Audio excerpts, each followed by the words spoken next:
Eu sou Júlia Andrade. E eu sou Emily Schneider. Este é o programa Crítica de Pronta, produzido pelos estudantes do terceiro ano de jornalismo da UEPG.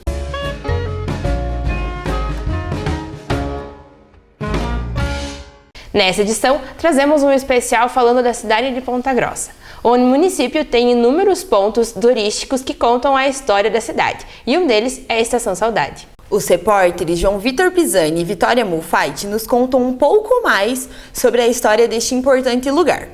A Estação Saudade é um marco histórico importante da cidade de Ponta Grossa. Ela foi construída no final do século XIX, quando as ferrovias ainda eram o principal meio de transporte. Inicialmente ela se chamava Estação São Paulo-Rio Grande e foi criada pela crescente quantidade de mercadorias e pessoas que chegavam até a cidade. Com o passar dos anos e as mudanças nas tecnologias de transporte, a relevância da Estação Saudade diminuiu.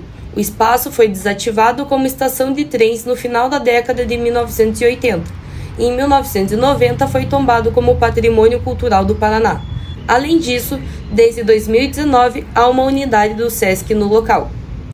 A estação desempenhou um papel fundamental no desenvolvimento econômico e social da cidade. Aqui foi um ponto de encontro da comunidade local, onde se despediam e recebiam amigos e familiares. Hoje em dia, a Estação Saudade não é mais um ponto de transporte, mas sim um local turístico e cultural, sendo uma ótima opção para aqueles que desejam tomar um café, conhecer um museu e comprar lembrancinhas da cidade. Próximo à Estação Saudade ficava localizado o Hospital 26 de Outubro. Ele foi construído em 1906 pela Companhia da Estrada de Ferro São Paulo-Rio Grande, com o objetivo de atender as famílias dos trabalhadores das ferrovias. A Associação Beneficente 26 de Outubro prestava serviços de assistência médica, financeira e funerária aos trabalhadores. Com a construção de um shopping center em frente à Estação Saudade no início dos anos 2000, já não dá mais para enxergar o prédio do Hospital 26 de Outubro, onde hoje funciona a Fundação de Assistência Social. Hoje, a Estação Saudade e a Associação Beneficente ficam um pouco perdidas em meio ao centro urbano de Ponta Grossa. E mesmo que não sirvam mais para o seu propósito original, a preservação é importante para manter viva a conexão com o passado e as histórias das ferrovias na cidade. E sobre a famosa Rua 15, você sabe por que ela leva esse nome? Ou qual é a história dela?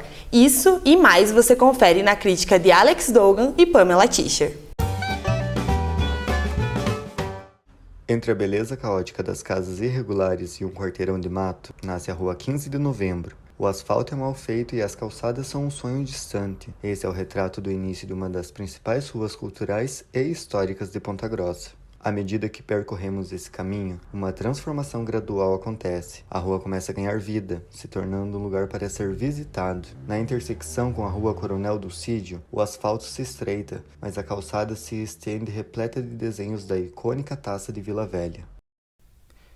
Conforme a cidade crescia em 1920, essa parte da rua passou a ser moradia de fazendeiros e tropeiros ricos.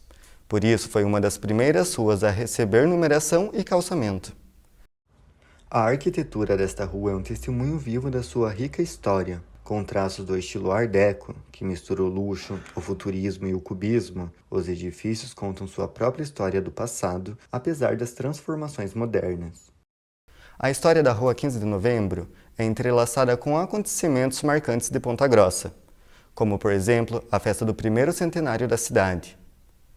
Inclusive, o nome da rua era Imperador Dom Pedro II, por causa da marcante visita do imperador que mudou toda a trajetória das ferrovias na cidade. Agora, eventos como o Carnaval de Rua acontecem na Rua 15 de Novembro. Hoje em dia, ela é considerada uma das mais importantes em questão de comércio em Ponta Grossa. Bares, botequins e cafés com preços diferenciados oferecem um deleite aos visitantes. O Cine Teatro Ópera, a livraria e até o Museu dos Campos Gerais enriquecem a experiência cultural da Rua 15. Mas não é apenas isso. Aqui a energia das ondas de rádio também encontra sua morada. Das 11 emissoras de rádio da cidade, 4 encontram sua voz na Rua 15 de Novembro. A jornada termina no segundo cartório de registro de imóveis, onde a rua regressa à normalidade, fundindo-se com outras vias da cidade. O fim da Rua 15 de Novembro mergulha no abraço acolhedor do complexo Parque Ambiental. Seguindo pela Rua 15 de Novembro, falaremos um pouco sobre um dos principais pontos, o Cine Teatro Ópera. Confira a crítica de Cristiane Mello e Diego Schilla. O surgimento do cinema em Ponta Grossa no início do século XX não foi apenas o advento cultural, mas também o reflexo das transformações visíveis que estavam ocorrendo na sociedade na época. A cidade testemunhou um período de mudanças significativas, impulsionado por diversos fatores como a expansão da imprensa, a chegada da estrada de ferro e outras transformações urbanas, incluindo a introdução da luz elétrica. Esses elementos não apenas redefiniram a dinâmica urbana, mas também moldaram novas formas de entretenimento e comunicação. O marco nesse cenário foi o Cine Teatro Ópera, localizado na Rua 15 de Novembro, no centro da cidade. Erguido em 47, o edifício apresentava a elegância e inovação do estilo Art Deco, representando uma virada para a modernidade arquitetônica em Ponta Grossa. Além disso, o Cine Teatro Ópera foi um pioneiro em termos de verticalização urbana, destacando-se como o primeiro prédio da cidade a possuir um elevador. Esse fato ressoa com a evolução não apenas das estruturas físicas, mas também da mentalidade e da aspiração da população em busca de progresso. A inauguração do Cine Teatro Ópera, em 15 de setembro de 1950, marcou um momento icônico na vida cultural da cidade. Com capacidade para 1.400 espectadores, o espaço luxuoso do cinema era um reflexo do público elitizado que frequentava o local. A elite local não apenas buscava entretenimento, mas também desejava fazer parte das tendências cosmopolitas que o cinema representava na época. O Cine Teatro Ópera se tornou um local de encontro, de apreciação artística e também de exibição de ideias progressistas. No entanto, o Cine Teatro Ópera, que enfrentou seu próprio conjunto de mudanças em 97, fechou suas portas e passou por uma transformação inesperada, tornando-se uma igreja evangélica até o ano 2000. Esse período de reconfiguração exemplifica as diferentes formas que o edifício histórico pode atravessar, refletindo as mudanças da identidade cultural e na prioridade da comunidade. Felizmente, em 2004, o Cine Teatro Ópera foi revitalizado graças ao apoio da Prefeitura de Ponta Grossa. Hoje, com um patrimônio tombado, o edifício não é apenas uma estrutura arquitetônica impressionante, mas também um componente vital do conjunto patrimonial, arquitetônico, cultural e artístico da cidade. Ele continua a evocar a rica história de Ponta Grossa, servindo como um lembrete visual da jornada da cidade através do tempo. Em resumo, o Cine Teatro Ópera é peça-chave na essência da evolução cultural e social de Ponta Grossa. Sua rica história, desde sua construção em 47 até sua revitalização e tombamento, revela a capacidade da cidade de se adaptar e transformar ao longo do tempo. Os nossos repórteres Leonardo Cizerc e Yasmin Goldak contam sobre a nossa universidade, a UEPG, e a importância que ela tem para a cultura. A Universidade Estadual de Ponta Grossa é uma instituição de ensino superior pública, fundada no ano de 1969, a partir da junção das faculdades estaduais já existentes em Ponta Grossa. Desde o seu surgimento, a instituição se destaca nas avaliações de ensino realizado pelo Ministério da Educação. Em 2021, o MEC avaliou a UEPG com nota 4 numa escala de até 5 pontos. Além de cursos de graduação e pós-graduação em todas as áreas do conhecimento nas modalidades presencial e à distância, a Universidade Pública possui laboratórios, bibliotecas, agência de inovação, fazenda escola, núcleo de tecnologia e hospital universitário. A universidade contribui de maneira intensa para a cultura da cidade, pois participa do programa de implementação do Sistema Estadual de Cultura, que visa qualificar e assessorar os gestores municipais para facilitar a implementação de políticas públicas relacionadas a culturas do Estado do Paraná através das prefeituras. A universidade também é responsável pela realização do FENATA, Festival Nacional de Teatro, desde o ano de 1973, de forma ininterrupta. O evento faz parte do calendário oficial da UEPG e acontece sempre no mês de novembro. Participam grupos de Ponta Grossa e de todo o Brasil, com espetáculos nos mais variados gêneros e para os diversos públicos. Palco de grandes peças que já contou com a presença de nomes consagrados, o festival é um espaço de cultura e de debate na área das artes cênicas, integrando a produção local à nacional e promovendo o fortalecimento de linguagens e olhar crítico sobre a produção contemporânea. No ano de 2019, a instituição recebeu 10 milhões e meio de reais para investir na restauração da sede histórica do Museu Campos Gerais, situada na esquina das ruas Engenheiro Chamber e Marechal Deodoro. O local é sede do museu desde o ano de 1983, quando o edifício foi doado pelo Ministério Público à UEPG. Outro evento que conta com a curadoria da UEPG é o FUC, Festival Universitário da Canção. O FUC foi criado em 1980 pelo Diretório Central dos Estudantes, DCE. A universidade passou a organizar o FUC a partir de 1995. O festival acontece anualmente, contando com a fase regional e a fase nacional, com a apresentação de músicos, compositores e intérpretes. O objetivo do festival é incentivar a criatividade musical, assumindo-se como uma instância de divulgação dos talentos musicais, organizando os espaços de atração artísticas na cidade.